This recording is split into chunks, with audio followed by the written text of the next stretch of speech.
Smartphones nowadays are not nearly the same as they were before.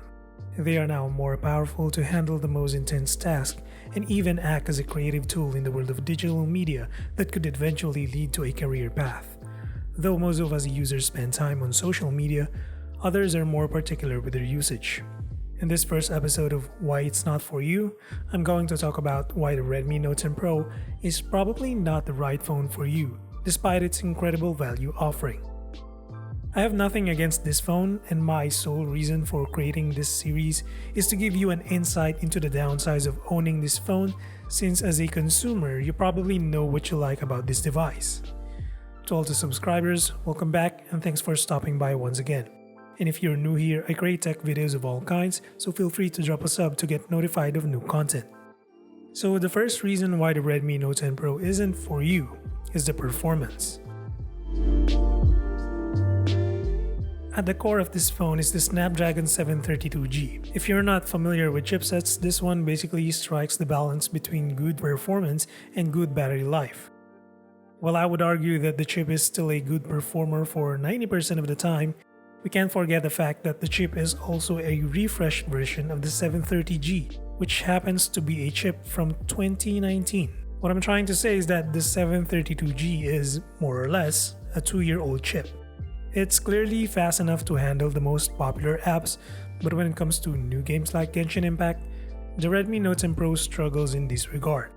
So if you're looking to game on this phone, since the fast AMOLED display is one of its selling features, you might have to look elsewhere, say for example the Poco X3 Pro.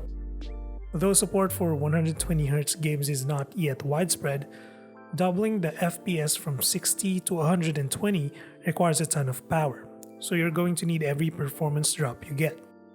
Since we're on the topic of performance, I also want to talk about MIUI. Since getting this phone, I've received one major update, and that's MIUI 12.5. I made an entire video about my experience with the new updates, so feel free to check that after watching this video. To keep it simple, MIUI is still MIUI. Coming from Samsung One UI, I feel like Xiaomi still has ways to go before it can catch up to the likes of OnePlus's Oxygen OS or Google's Pixel UI. Sure, MIUI is packed with interesting features, but its optimization, like the way animations flow and background app killing, is respectively clunky and aggressive at this price range. If you're someone who's coming from a Samsung, Google, OnePlus, or even an iPhone, there's a learning curve here. Some might say just flash Pixel ROM and your problem is fixed. If you're tech savvy enough to flash custom ROM like Pixel Experience, which happens to be the most popular ROM for Xiaomi phones, sure thing.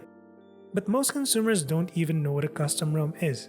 They just want a phone that works out of the box. And if you're that type of consumer, the Redmi Note 10 Pro might not be for you. Now the last thing that might put you off is the video capability of this phone.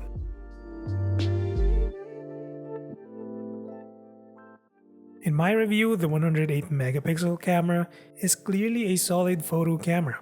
I think this phone is the one to get if you want the best photos at this price range. However, the video part is a different story. They're still good for the price, but Xiaomi had to make a compromise, specifically the lack of proper stabilization. I've tested both Poco X3 and X3 Pro, and those two had better stabilization than this phone, at least in 4K resolution. You can go down to 1080p for a more stable output, but the quality falls apart quickly. I suggest using a gimbal or a tripod to compensate for movements, especially if you're vlogging. If you're planning to vlog on this phone, I think it's essential to have a tripod of some sort, but if not, and you have the fact that you need to purchase accessories on top of the phone's cost, then that might be a deal breaker. Stabilization isn't only essential when moving, it also makes videos sharper in low light scenarios. Without it, issues like noisy quality and focus hunting could ruin the experience.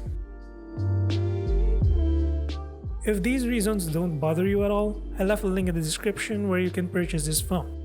That's about it for the first episode of this series. Let me know what you think about the format of this one. Do you like it or not? Or do you want to see some changes? Just share them in the comment section. As always, drop a sub or a like if you feel supporting the channel. And until the next one, stay safe.